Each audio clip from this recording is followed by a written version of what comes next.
Você está ouvindo o podcast em modo turbo do programa Encontro com a Justiça. A apresentação, Dr. Ciro Darlan. Apoio cultural, Videira Investe Empreendimentos. Encontro com a Justiça. 11 anos comunicando. Companheiros e companheiras, bem-vindo ao Encontro com a Justiça no seu modo turbo. Esse podcast hoje tendo a honra de entrevistar o nosso sociólogo, o nosso poeta Caio Ferraz. Caio, o seu professor Darcy Ribeiro já nos alertava no passado que se os governantes não construírem escolas, vão gastar muito dinheiro construindo presídios. Como é que você vê a aplicação da pena de privação da liberdade no Brasil e no resto do mundo? Você acha que esta pena ela é eficaz? Privar a pessoa de um direito fundamental? Se fosse eficaz, o Mandela não seria presidente da República. Ele foi ser presidente da República depois de 28 anos para reparar um fato histórico. Ele foi condenado, tiraram a liberdade de Mandela por 28 anos durante a sua vida. Ele voltou para dar um ensinamento. Então a história é repleta dessas injustiças, repletas. Pois é bom você citar esse exemplo do Mandela, porque nós temos o Mandela, temos o Mujica, temos o próprio presidente Lula, temos Martin Luther King, todas essas, Graciliano Ramos, todas essas personalidades, elas estiveram presas e depois iluminaram o mundo com as suas obras literárias. Daí nós termos vislumbrado um grupo de 40 advogados e advogadas, vislumbrado a necessidade de valorizar aqueles que fazem literatura, que constroem literatura dentro do cárcere, em lugares absolutamente adversas. E aí criamos o que nós estamos chamando de Academia Brasileira de Letras do Cárcere. São 40 cadeiras, cada cadeira tem o nome de um escritor que esteve preso. Nós temos Graciliano Ramos, temos Mandela, temos Martin Luther King, e hoje nós já temos 9 acadêmicos. Em outubro nós vamos dar posse a mais 7 acadêmicos. É uma opção revolucionária de estimular essas pessoas que muitas vezes saem do cárcere e que continuam sofrendo preconceito, estimular não só na leitura, porque eles podem remir a pena, mas também na construção de literatura. Então nós temos poetas, escritores que estão sendo condecorados como acadêmicos, como imortais, na Academia Brasileira de Letras do Cárcere. Como é que você vê essa possibilidade de socialização? Não vou falar ressocialização, porque eles nunca tiveram chance de socialização. A chance de socialização é quando eles se autossocializam através da leitura, através da literatura. Se o senhor me permite, eu vou pegar um preâmbulo da Constituição brasileira que diz que somos todos iguais perante a lei.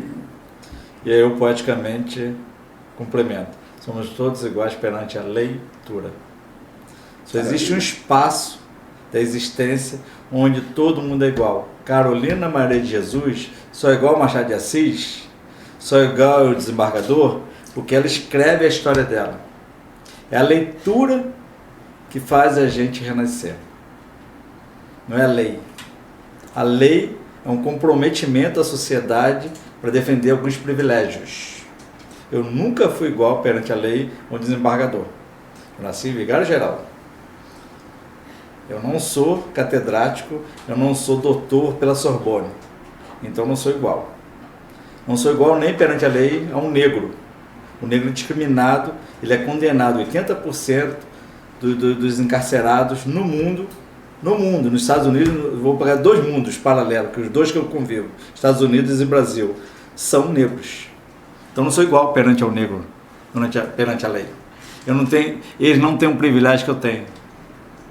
Não tem a lei os defendendo. O rapaz do Pinho-Sol está preso, condenado com um pinho-sol. O cara que atropela e mata alguém com poste está solto. A sociedade, só a leitura é que dá essa capacidade de reconciliação com a vida, com o amor. Se a gente pegar a história, com permissão a esse adendo, se você pegar a literatura, todas as grandes histórias e as belas histórias da humanidade são locais. Jesus Cristo, nosso camarada, ele é local. Ele está lá na região de Jerusalém, ele não tinha Google, não tinha o MapQuest, não tinha nada, e ele fez uma revolução social falando do amor ao próximo. Você pega a Cena de Solidão, uma história na região do México, que fala sobre uma história de vida de uma família. Você pega Jorge Amado, Dona Flor e seus 2 maridos, a mulher poder se emancipar sexualmente numa sociedade escravocrata, sociedade machista, ele fala sobre isso. Você pega Dostoiévski, exatamente. Você pega Dostoiévski, pega Guerra e Paz, você pega os grandes romances, você pega o Cortiço. Qualquer grande literatura, ela passa por uma questão local. E se você bota num cárcere, numa instituição emocional local, pega esses poetas do cárcere, essas grandes pessoas que foram injustiçadas ou não, ou cometeram algum desvio, algum crime, e elas, através da literatura, elas podem contribuir com a sociedade como reflexão. Primeiro, preconceito existe porque existe um conceito errado sobre alguma história. Quando você cria um conceito errado, você cria o pré-conceito. Se você tem um conceito errado da minha história de vida, você vai me olhar como um pobre coitado favelado. Agora, se você me reconhece como um poeta, você vai me aplaudir. O poeta é muito mais... Eu tenho uma coisa fantástica comigo. Eu consigo um diálogo com os bolsonaristas fantástico. Porque a poesia traz encantamento. O sociólogo não. O poeta traz. Quer dizer, essa que é o grande diálogo. Então a literatura, quando eu fiquei super feliz quando eu soube dessa história, da Academia Brasileira de Letras do Cárcere, que eu falei assim, cara, que coisa fantástica. Primeiro é o seguinte, as pessoas só se sentem livres quando elas encontram a sua própria verdade. E verdade vem do conhecer-se a ti mesmo. Nós somos espelho e nós somos imagem e semelhança de quem? Do Criador. Nós não somos verdadeiros. Nós não somos eternos. Nós somos perenes, nós morremos. Nós sofremos dor, ódio, raiva, rancor, inveja, que é um dos pecados. A inveja é tão perversa, um dos pecados mais perversos tem a inveja. Se eu tenho inveja do seu lugar de existência, eu quero o mal de você. Se eu tenho amor pelo teu lugar de existência, eu tenho outra percepção de coisa. Eu vejo você como um aliado, não como um inimigo. Olha só a percepção de vida. A percepção de vida é isso. Quando você pega um cara que foi encarcerado, 1 ano, 2 anos, 28 anos no caso do Mandela, no caso do Graciliano Ramos, que é um ótimo escritor. Pepe Mujica, o Lula, 500. Os outros presos, o Betinho, o Brizola foram exilados. No meu caso, eu fui exilado, então eu fui preso emocionalmente, é outra história. Entendeu? Eu tenho que me libertar. Foi retirado do seu habitat, do meu habitat natural, da sua sociedade, da sua família comunitária. Com a família comunitária. Quantos jogos do Flamengo eu perdi na minha vida? Isso é gravíssimo. Isso é gravíssimo. Pior do que estar numa cela. Quantas eleições no Brasil eu não tive aqui, não participei. Eu não fui apóstolo do Lula. Aliás, eu não conheço nem o Lula pessoalmente. E eu sou um grande defensor do Lula.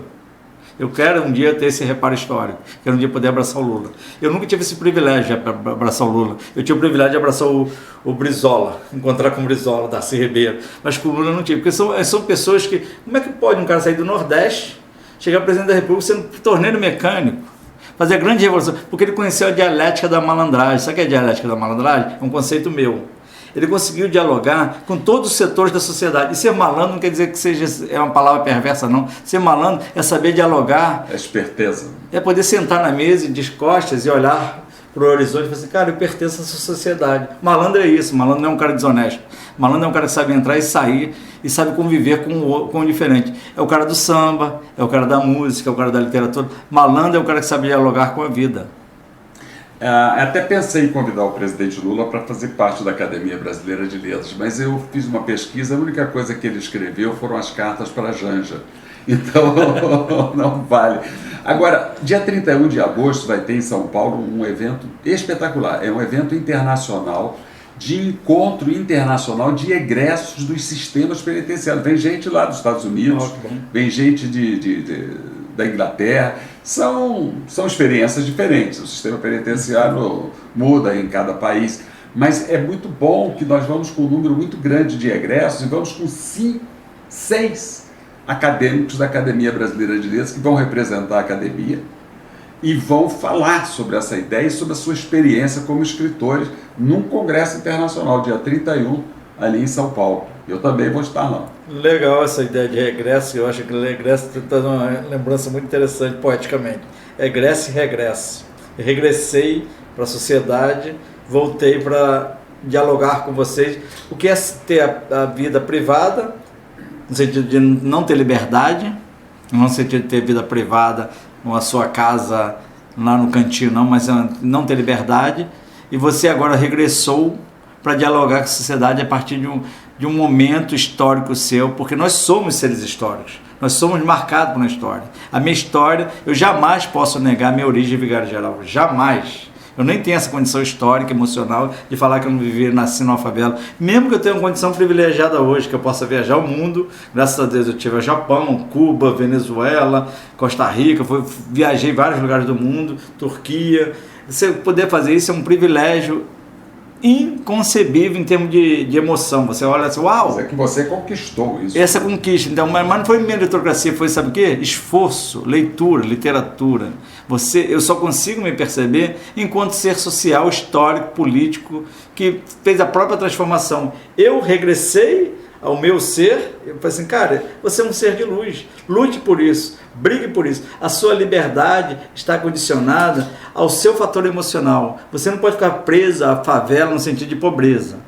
Você tem que estar livre a partir da favela. A favela é teu pertencimento, mas você não pode esquecer a favela.